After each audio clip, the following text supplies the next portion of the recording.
Hello students, तो कैसे हैं आप सभी लोग। स्वागत है आपका हमारे चैनल एडू गुरु में। और आज हम लोग रियल नंबर से जुड़े हुए कुछ महत्वपूर्ण प्रश्नों को फिर से देखेंगे। इसके पहले पार्ट में हमने कुछ क्वेश्चन आपको करवाए थे जो भी इम्पॉर्टेंट है, और आज हम लोग फिर से इससे जुड़े हुए कुछ महत्वपूर्ण क्वेश्चन को करेंगे। तो चलिए अब हम लोग शुरू करते हैं। देखिए, कुछ सवाल तो पिछले वीडियो के जैसे ही हैं, जैसे कि इरेशनल प्रूफ करने वाला। दरअसल ये सवाल आपसे ज़रूर से ज़रूर पूछा जाएगा, इसलिए इसके पिछले वीडियो भी मैंने 2 क्वेश्चन आपको करवाए थे, और इस वीडियो में भी मैं आपको 2 क्वेश्चन इसके करवाऊंगा। ठीक है, और कुछ जो और इम्पॉर्टेंट क्वेश्चन है इनसे करवाएंगे। अगर आपने 2 वीडियो देख लिए, इसमें जो भी क्वेश्चन हमने करवाए हैं, तो मैं कह सकता हूँ कि आपसे इससे बाहर तो आपसे नहीं पूछा जाएगा जो भी हैं। ठीक है, तो चलिए हम लोग शुरू करते हैं। क्वेश्चन नंबर 6 इसलिए है क्योंकि पीछे हमने 5 सवाल आपको करवा दिए हैं, इसलिए उसके आगे ही नंबरिंग हमने डाली है। 6 में देखिए, कह रहा है प्रूव दैट √5 इज इरेशनल। तो ये पिछले वीडियो में भी मैंने समझाया था आपको, मैं एक बार फिर से पूरा क्वेश्चन इसको समझा रहा हूँ। देखिए, किसी को भी अगर इरेशनल हमको प्रूफ करना है तो इसका तरीका ये होता है कि हम क्या करते हैं, इसको हम रेशनल नंबर मानते हैं कि ठीक है, √5 जो है वो इरेशनल तो है, ये तो हमको पता है क्योंकि ये हमको प्रूफ करना है। तो प्रूफ करना इसका मतलब वो है, प्रूफ करने का तरीका ये कि हम √5 को कहेंगे कि नहीं नहीं, ये तो एक रेशनल नंबर है, और अगर वो रेशनल है तो उसको एज अ रेशनल हम ट्रीट करेंगे। ठीक है, फिर उससे हम कुछ सवाल को आगे बढ़ाएंगे, हल करेंगे, और उससे जो भी हमने कुछ मान रखा है, यानी कि जो भी हमने लेट किया हुआ है, वो जो लेट किया हुआ है ना, वो गलत बाद में निकल के आता है। इसका मतलब ये हो जाता है कि हमने जो माना है वो बिल्कुल ही गलत है। इसका मतलब ये है कि √5 जो है वो इरेशनल ही है, क्योंकि जो नंबर रेशनल नहीं होगा वो इरेशनल तो अपने आप होगा। ठीक है, तो यही इसके कॉन्सेप्ट है, और इसी तरह इसको हमको लैंग्वेज इसमें ज़्यादा है, लैंग्वेज लिख लिख कर इसको हल किया जाता है। ठीक है, चलिए हम लोग अब शुरू करते हैं। तो क्या करेंगे, मान लेंगे कि लेट √5 इज रेशनल नंबर। ठीक है, वी कैन फाइंड 2 को prime integers a and b, जहाँ पर b जो है वो does not equal to 0 such that. इसका मतलब आप जानते हैं कि हम √5 को क्या लिखेंगे, a/b, है ना। आप ये पढ़ रखे होंगे, अगर कोई भी रेशनल नंबर होता है तो उसको हम p/q के रूप में लिख सकते हैं, जहाँ पर q 0 ना हो, और p और q आपस में को प्राइम नंबर होते हैं। को प्राइम नंबर वो नंबर होते हैं जिनका HCF, को प्राइम क्या होते हैं, जिनका HCF 1 होता है। इसका मतलब ये कि कोई ऐसा नंबर अवेलेबल नहीं होता जो इन दोनों नंबर को, यानी को प्राइम नंबर्स को एक साथ काट सके, यानी डिवाइड कर सके। ठीक है, तो ये शर्त होती है। तो हमने मान लिया कि √5 जो है a/b है। उसके बाद हम लिखते हैं कि a बराबर √5b। इसका दोनों तरफ का स्क्वायर करेंगे तो आएगा a² = 5b²। अब देखो, अगर a² = 5b² लिखा है, इसका मतलब क्या है कि 5 और b² इसका क्या होगा, एक तरह से, या आप b² को ना काउंट करिए, 5 क्या हो गया, इसका फैक्टर हो गया। जैसे अगर मैं लिख दूँ 12 को 3 × 4, या इसको मैं लिख दूँ 3 × b², तो 12 का तो यही मतलब है ना कि 3 जो है, अगर ये इसके बराबर है, इक्वल है, तो 3 क्या करेगा, इसको पूरा पूरा डिवाइड करेगा। तो इससे यही बात निकल कर के आती है कि जो a² है वो 5 से पूरा पूरा कट जाएगा। ठीक है, या 5a² को पूरा पूरा डिवाइड कर देगा। तो यही लैंग्वेज हमको लिखनी है कि a² इज डिविजिबल बाई 5। इसका मतलब ये है कि a इज डिविजिबल बाई 5, क्योंकि अगर उसका स्क्वायर किसी नंबर से कट जाता है तो वो नंबर भी उससे कटेगा ही कटेगा। जब ऐसा हो जाता है तो क्या होता है, हम फिर से करते हैं कि लेट, अगर ये वाकई 5 से कटता है तो a= क्या मान लेंगे, 5k, जहाँ पर k is an integer.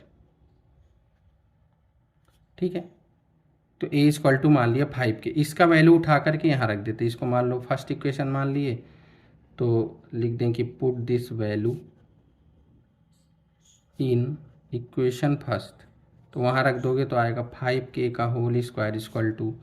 5b²। एक 5 से एक 5 कट जाएगा, तो यहाँ से आ जाएगा 5k² = b²। अब इसका ये मतलब हुआ कि 5b² को भी पूरा पूरा काटेगा। तो वही भाषा फिर से हमको लिखनी है कि b² इज डिविजिबल बाई 5। तो b इज डिविजिबल बाई 5। तो b भी 5 से कट रहा है और a भी 5 से कट रहा है, जबकि हमने ये मान रखा है कि a और b क्या है, कोप्राइम होने चाहिए। अगर ये रेशनल है तो a और b क्या होने चाहिए, कोप्राइम। यानी कोई ऐसा नंबर नहीं हो जो दोनों को एक साथ डिवाइड कर सके। लेकिन यहाँ पर हम देख रहे हैं कि a भी 5 से डिवाइड हो रहा है और b भी 5 से डिवाइड हो रहा है। इसका मतलब ये है कि जो हमने माना है वो क्या है, गलत है। क्योंकि अगर ये माना सही होता तो फिर ये ना होता, और ये हो रहा है, इसका मतलब जो हमने लेट कर रखा है वो क्या है, पूरा पूरा गलत है। तो यही चीज़ हमको अब लैंग्वेज से लिखनी है। तो इसका क्या मतलब हुआ, अगर कट रहा है तो लिखेंगे दिस इम्प्लाइज, यानी ये इशारा करता है या इंगित करता है, हिंदी होती, खैर आपको हिंदी से क्या लेना देना। This implies that A and B have 5। ए और बी के पास क्या है, 5 है। कैसा है, एज अ कॉमन फैक्टर। भाई ए और बी कॉमन फैक्टर हो गया 5, ठीक है। And this is A contradiction to the fact that A and B are co-prime। यानी जो भी हमने माना है कि A और B को-प्राइम थे, उसका क्या कर रहा है, ये चीज़ जो है वो क्या कर रही है, कॉन्ट्राडिक्ट कर रही है, विरोध कर रही है। इसका मतलब ये है कि hence √5 can't be expressed as A by B या पी बाई क्यू, है ना, ए बाई बी या पी बाई क्यू, कि इसको हम पी बाई क्यू के रूप में नहीं लिख सकते। इसका यही मतलब हुआ। सो √5 इज अ इरेशनल नंबर। ठीक है, इतना पूरा सवाल जब आप लगाएंगे ना, तब आपको पूरे के पूरे नंबर मिलेंगे। इसमें कोई भी लाइन आपको छोड़नी नहीं है।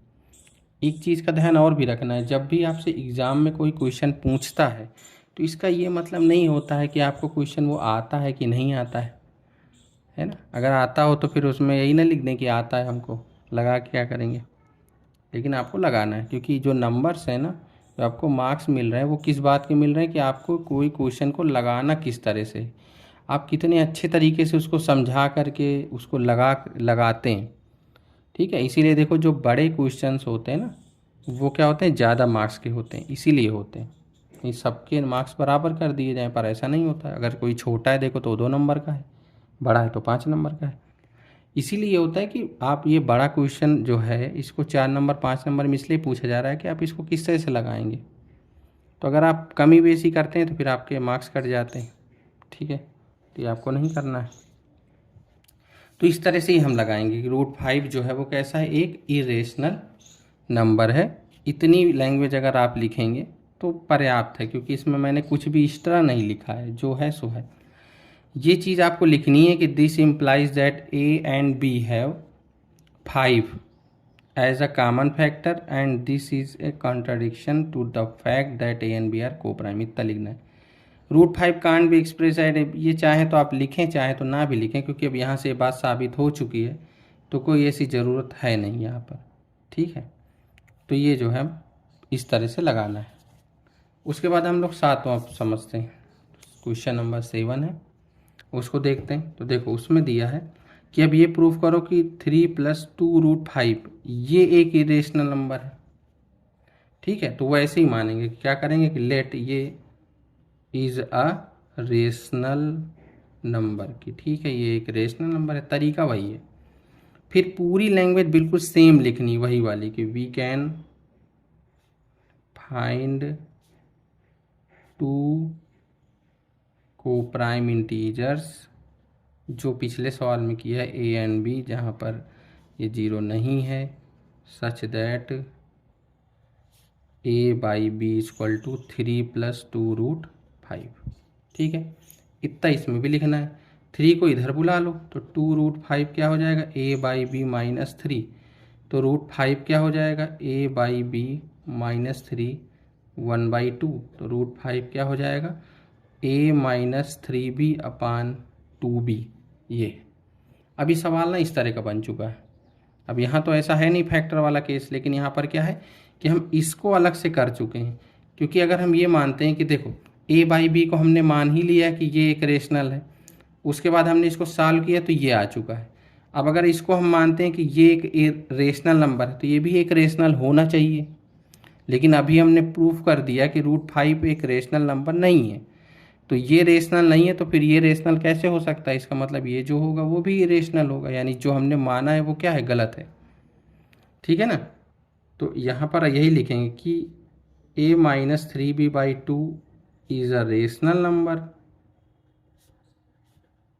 But we can prove that √5 is a irrational number. यही तो लिखेंगे कि ठीक है कि √5 जो है हम ये जान चुके हैं कि भाई ये जो है, या यहाँ लिख दें कि वी नो दैट, ये ठीक है, कैन नहीं होगा, we know that √5 is a irrational number है, क्योंकि हम प्रूफ कर चुके हैं। अगर आपको पूरा सवाल प्रूफ करना होगा तो आपको बाद में इसको अलग से मान करके ही लगाना पड़ेगा, इसको अलग लेट करो फिर निकालो।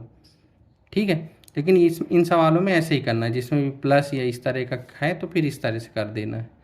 जिसमें इस तरह का √5, 3√5, 7√5, 2√2 इस तरह के सवाल हैं, उनको उसी पुराने मेथड से अपने से लगाना है। ठीक है, तो यहाँ से हमको लिख देना कि √5 जो है वो एक इरेशनल है। तो अगर ये इरेशनल है तो ये भी इरेशनल होगा। समझ रहे हो नहीं? तो फिर वही पूरा सब कुछ लिखना है यहाँ से कि दिस इज ए,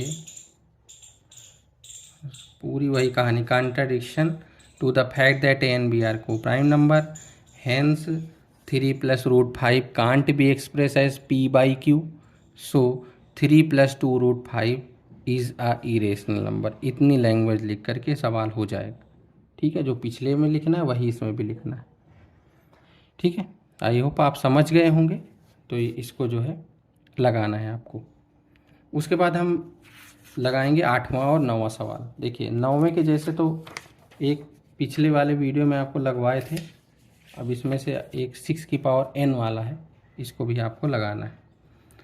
अब 8 नंबर लगाते हैं। एक्सप्लेन कह रहे हैं कि एक्सप्लेन वाई 7 × 11 × 13 + 13 और ये आर कंपोजिट, कह रहे हैं ये कंपोजिट नंबर क्यों है। तो सबसे पहले आप दो चीज़ें समझ लीजिए। ठीक है, पहला है कंपोजिट और एक है प्राइम। दो नंबर होते हैं। कंपोजिट नंबर क्या होते हैं कि जिसके मिनिमम 2 फैक्टर हों, कम से कम 2 फैक्टर हों। और प्राइम कौन है कि जिसके मैक्सिमम 2 फैक्टर हों। ठीक है, और दो फैक्टर कौन से होते हैं, इसके मतलब ज़्यादा से ज़्यादा 2 फैक्टर हों, इसके कम से कम 2 फैक्टर, इसके 2 की जगह यहाँ 3 कर लेना है, कम से कम 3 फैक्टर हो। ठीक है, और इसमें ज़्यादा से ज़्यादा 2 फैक्टर हो, 2 से ज़्यादा हो ही नहीं सकते। इसको और आसान भाषा में समझ लीजिए कि आप समझ सकते हैं कि प्राइम नंबर वो नंबर होते हैं जो एक और खुद के अलावा से ही सिर्फ डिवाइड होते हैं। एक तो सबको डिवाइड करता है और वो नंबर भी खुद को डिवाइड करती है, तो 2 तो इसके हो गए, यही मैक्सिमम है। कंपोजिट क्या है, जो एक से और खुद से तो कटे ही कटे, किसी और नंबर से भी कम से कम एक नंबर तो ऐसा अवेलेबल हो ही जिससे वो पूरा पूरा डिवाइड हो जाए। इसीलिए लिखा है कि मिनिमम 3 फैक्टर होने चाहिए, बाकी होने को बहुत होते हैं। ठीक है, तो ये कंपोजिट है, तो इसमें हमको यही लिखना है। जैसे ये सवाल है तो क्या करेंगे, दोनों के पास 13 है, 13 कॉमन ले लो, 7 × 11 + 1, तो 7 इंटू क्या आ जाएगा 78, तो यहाँ हो जाएगा 13, इसको भी तोड़ेंगे तो आएगा 13 × 13 × 6। अब देखो ये नंबर है, कंपोजिट है कि नहीं, तो जब इसको हमने पूरा सॉल्व किया तो ये आ गया। इसका मतलब क्या है कि जिसमें से 13 और 6 ये क्या है, एज अ फैक्टर है। समझ रहे हैं कि नहीं, ये नंबर क्या होंगे, 13 और 6 एज अ फैक्टर होंगे यहाँ से। तो वही हमको लिखना है यहाँ कि 13 and 6 are factor of this number, so this number is a composite number. यही लिख देना है हमको कि 13 और 6 इसके फैक्टर आ गए, यानी ये इनसे कटेगा तो बस क्या हो जाएगा, कंपोजिट है। कोई भी तीसरा नंबर अवेलेबल हो जाए जिससे वो कटे तो वो कंपोजिट होता है। उसके बाद अगला है 7 × 6 × 5 × 4 3 2 1 और +5। तो ये एक पेयर है, ये दूसरा है, दोनों में कॉमन क्या है 5। 5 को ले लो,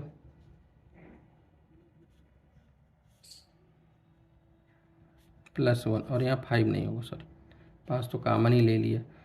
तो 5 × जब इसका करोगे ना तो ये आएगा 1008 +1 यानी 1009 × 5 ये आए। अब आगे हमको ज़रूरी भी नहीं कि हम इसके फैक्टर करें ही, आप चाहे तो इसके बाद भी रोक देते, कोई दिक्कत नहीं, क्योंकि इसके फैक्टर लिख देते 13 और 78 इसके फैक्टर है तो बस ये कंपोजिट है। कोई भी नंबर हो जाए एक फैक्टर हमको मिल जाए, तो इसमें फैक्टर कौन है 5 और 1009, तो यहाँ भी लिखेंगे 5 and 1009 are factors of this number, so this number is a composite number. ठीक है, तो इसमें भी बस इतना ही सॉल्व करके सिर्फ यही लैंग्वेज लिख देनी है कि ये दो हमको फैक्टर मिल गए, जब हमको फैक्टर मिल गए तो ये कंपोजिट नंबर होगा। ठीक है, तो इस ऐसे 8वां है, सरल है और कर लेना है। उसके बाद देखते हैं 9 नंबर। 9 में कह रहे हैं चेक वेदर 6 की power n can and with the digit 0 for any natural number n। तो देखो इसका मतलब क्या होता है, देखो अगर इसमें ये कह रहा है कि जैसे कह रहा है कि 6 की पावर, आप चेक करिए कि 6 की पावर n, जहाँ n कोई नेचुरल नंबर है तो पहला नेचुरल नंबर क्या होता है 1, तो 6 की पावर 1 क्या है 6, 6 की पावर 2 क्या होगा 36। ठीक है, ऐसे ही 6 की पावर 3, 6 की पावर 4। तो इनको ये चेक करना है कि क्या ये इसका जो वैल्यू है वो क्या 0 पर इंड होता है, ये चेक करना है हमको, यानी जिसके यूनिट प्लेस में क्या 0 आ रहा है। तो अभी तक तो नहीं आया, आगे भी शायद नहीं आएगा, यही बात हमको चेक करनी है। लेकिन ये हमको लिखना कैसे समझिएगा। देखो किसी का भी यूनिट प्लेस जो होता है, यूनिट प्लेस, उसमें 0 कब आता है, 0 तब आता है जब 1 10 बनता है। 10 किससे बनता है 2 और 5 से, यानी एक अगर हमको 2 और 1 5 यानी एक 2 और 5 मिलते हैं तब एक 10 बनता है। एक 10 बनता है तो एक 0 आता है, समझ रहे हैं आप। अगर एक 10 बना है एक 0 आया, इसका मतलब एक 10 बना है। एक 10 बनने के लिए या एक 0 आने के लिए एक 2 और एक 5 को साथ में आना पड़ेगा। ये दोनों जब साथ में आएंगे तब ही कभी 10 बनेगा। इसका मतलब ये है कि अगर हम किसी भी नंबर को चेक करना हो, जैसे हमको मान लीजिए चेक करना है इसको कि ये है कि इसमें आएगा कि नहीं आएगा, तो हम इसके फैक्टर कर लें। समझिएगा आप, जैसे अगर मैं लिख दूँ कोई सब मान लो 25 लिख दूँ और कह दें कि इसके बताओ स्क्वायर में 0 आएगा कि नहीं, तो इसके फैक्टर कर लेना। 5 × 5 है, स्क्वायर करने से क्या होगा 5 जो 2 ठो है वो 4 हो जाएंगे, बस इतना ही फ़र्क तो पड़ेगा। तो देखो यहाँ पर क्या है 0 तभी आएगा जब 1 2 और 1 5 आ जाए, यानी अगर हमको जितने 2 और जितने 5 होते हैं साथ में उतने ही 0 बनाते हैं। यहाँ पर 2 4, ये क्या है 5, ये तो 4 है, लेकिन 2 1 भी नहीं है, तो इसका मतलब है कि इसमें 0 नहीं आएंगे। लेकिन अगर इसी में हम लिख दें कि 2 ठो 2 हैं, अब बता दें कितने 0 आएंगे, तो देखो 2 0 हैं 2 5 है, 2 2 हैं 2 5 है, तो 2 ठो 10 बनेंगे, कितने 0 आएंगे 2 0 आएंगे। समझ गए कि नहीं। तो अगर किसी के फैक्टर में 2 और 5 अवेलेबल होते हैं तभी 0 आता है। अगर किसी के फैक्टर में 2 और 5 नहीं है साथ में तो 0 बनेगा ही नहीं। जितने 2 जितने 5 मिलते हैं उतने ही 0 बनते हैं। तो यही चीज़ हमको इसके लिए लिखना है। लेकिन अब चूंकि यही बात हम समझ तो लिए हैं, लेकिन इसको एज अ लैंग्वेज हमको सवाल को हल करना है। ठीक है, तो यही सब बातें आपको लिखनी है। क्या लिखेंगे कि if any number ends with 0, कि अगर कोई भी नंबर 0 पे ख़त्म होता है तो it will be divisible by 10। तो वो नंबर अगर 0 से ख़त्म हो रहा है इसका मतलब वो 10 से कटेगा भी, कटेगा या तो 10 से कटेगा या तो 2 और 5 से कटेगा। क्यों? बिकॉज 10 = 2 और 5। ये आपको पता होगा फैक्टर थ्योरम से कि अगर कोई नंबर किसी एक नंबर से पूरा पूरा डिवाइड हो जाता है ना, तो वो उसके फैक्टर से भी पूरा पूरा डिवाइड होता है। तो अगर कोई नंबर 10 से डिवाइड हो रहा है तो 10 के फैक्टर 2 और 5 से भी वो डिवाइड होगा। ठीक है, ये बात हमने लिख दी। उसके बाद क्या करेंगे, ऐसे लिखेंगे प्राइम फैक्टराइजेशन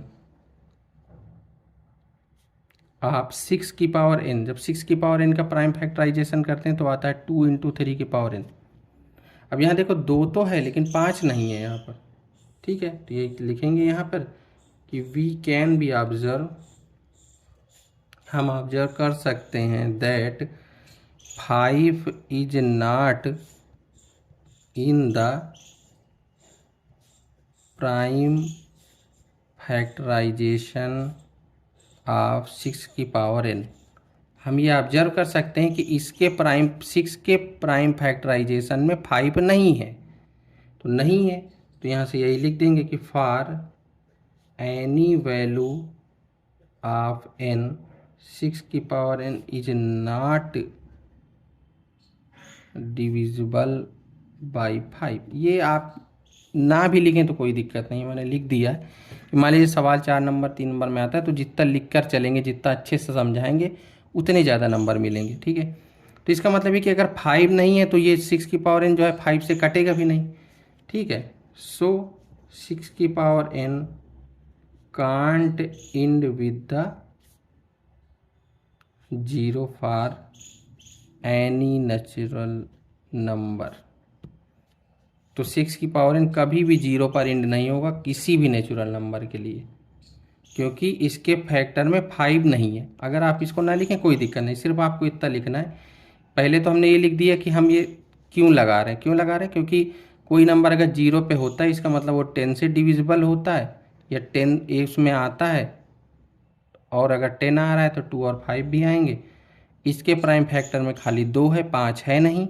यहाँ से ये लिखने we can observe that 5 is not the prime factorisation of 6 की पावर n, सो 6 की power n can't end with 0। इतना भी लिख देंगे तब भी सही है पूरा, ठीक है। ये लिख जितना अच्छे से आप लगा के चलेंगे, जितना अच्छे से लगाएंगे उतना ही अच्छा होता है ना। जब आपके पास पर्याप्त टाइम है और आपको सवाल आता है तो पूरा लैंग्वेज अच्छे से लिख कर ही लगाना चाहिए, ठीक है। तो ये हमारे कुछ सवाल थे आज इस पार्ट में, 4 ही सवाल हमने, क्योंकि पहली और चौथी एक्सरसाइज सीबीएसई ने क्या कर दी, रिड्यूस कर दी है, सिर्फ 2 ही एक्सरसाइज है तो बहुत सवाल नहीं है। तो इसमें इरेशनल वाला सवाल पक्के से आएगा, एक बार आप समझ लीजिए पूरा। इसको साइड में कर देता हूँ। इरेशनल वाला आपसे ज़रूर पूछा जाएगा, एक इस तरह का सवाल है और एक एग्जाम्पल में 4 की पावर n का हमने पिछले पार्ट में करवाया था, आप देख लीजिए। तो एक तो हमने ये वाला करवाया था 4 की पावर n वाला, और वो 6 की पावर n आज एक्सरसाइज करवा दे। इन 2 में भी पूरा संभावना है कि इससे ज़रूर पूछा जा सकता है, आ जाएगा शायद भर, ठीक है। आपको तैयार करते हुए चलना है कि अगर आ जाए तो आपका पूरा सही होना चाहिए। उसके बाद हमने इस तरह का एक सवाल लगवाया था, एलसीएम एचसीएफ दिया था, ये 1 नंबर लाइक सवाल है तो इसलिए इसको करवा दिया। एचसीएफ और एलसीएम फाइंड करने के लिए प्राइम फैक्टराइजेशन मेथड से जुड़ा हुआ हमने एक सवाल लगवा दिया कि अगर एक नंबर का भी पूछा है तो कम से कम आप पूरा परफेक्ट उसको सही से हल कर पाएँ, इसलिए हमने एक इस तरह का लगवाया। इस चैप्टर में जो सबसे ज़्यादा इंपॉर्टेंट है वो है इरेशनल प्रूफ करने के लिए, ठीक है। बाकी हमको सभी सवालों को तैयार करते हुए चलना है, इरेशनल और एक ये वाला, और इधर से ये वाला, ये वाला और ये वाले भी सब हमको पढ़ते हुए चलना है। इरेशनल के आप एक तरीके को समझ लीजिए, जैसे √5, और एक हमने प्लस वाला कराया। पिछले वीडियो में देखिए हमने एक करवाया 3√2, यहाँ कॉफिशिएंट आ जाता है तो किस तरह करते हैं, तो वही सेम होता है तरीका। एक इस तरह का हमने करवाया माइनस वाला, ठीक है। हमने हर तरह के आपको इरेशनल के सवाल करवा दिए हैं, तो अगर आप एक बार भी हल कर लेंगे ना तो आराम से हल हो जाएगा, ठीक है। तो ये रियल नंबर से जितने भी मोस्ट इंपॉर्टेंट क्वेश्चन थे ये हमने 2 वीडियो में आपको 2 पार्टों में सवाल लिख करके ख़त्म कर दिया, पढ़ा दिया। इनको आपको अच्छे से तैयार कर लेने हैं ताकि आपको एग्ज़ाम में बढ़िया फ़ायदा हो, ठीक है। अब हम लोग अगले वीडियो में मिलेंगे पॉलिनोमियल से जुड़े हुए जितने भी इंपॉर्टेंट सवाल हैं उनको लेकर के, और आपको स्टेप बाय स्टेप एक एक सवाल समझाते हुए उनको भी हम लोग सॉल्व करवाएंगे, ठीक है। तब तक के लिए धन्यवाद, हमसे जुड़े रहिए, हमारे चैनल को सब्सक्राइब कर लीजिए ताकि आपको नई अपडेट, नए वीडियो टाइम से मिलते रहें। और आपके भाई बहन जो पढ़ते हों या कोई आपके मित्र हों उन तक भी वीडियो को शेयर कर दीजिए ताकि वो लोग भी उस हमारे चैनल को ज्वाइन कर लें और वो लोग भी पढ़ाई कर सकें, ठीक है, ताकि उनको भी मैथ का पेपर बहुत अच्छा हो। पढ़ते रहिए क्योंकि ज़्यादा समय नहीं, आपके पेपर तो स्टार्ट होने वाली हैं। और उसके बाद जो भी विषय में ज़्यादा गैप है उसमें आप मैथ को ज़रूर पढ़िए, क्योंकि मैथ में समय कम है, 3 दिन का ही है। तो उससे पहले वाले पेपरों में समय है, जैसे सोशल 4 मार्च के बाद सोशल साइंस का, उसमें काफ़ी समय है। आप एक ही सब्जेक्ट को पूरे दिन नहीं पढ़ सकते, तो आप मैथ को भी बीच में सब्जेक्ट दीजिए और उसको रिवीजन करिए। ठीक है, तो अब हम लोग अगले वीडियो में पॉलिनोमियल से जुड़े हुए जो मोस्ट इंपॉर्टेंट क्वेश्चन है उनके साथ मिलेंगे। तब तक के लिए धन्यवाद।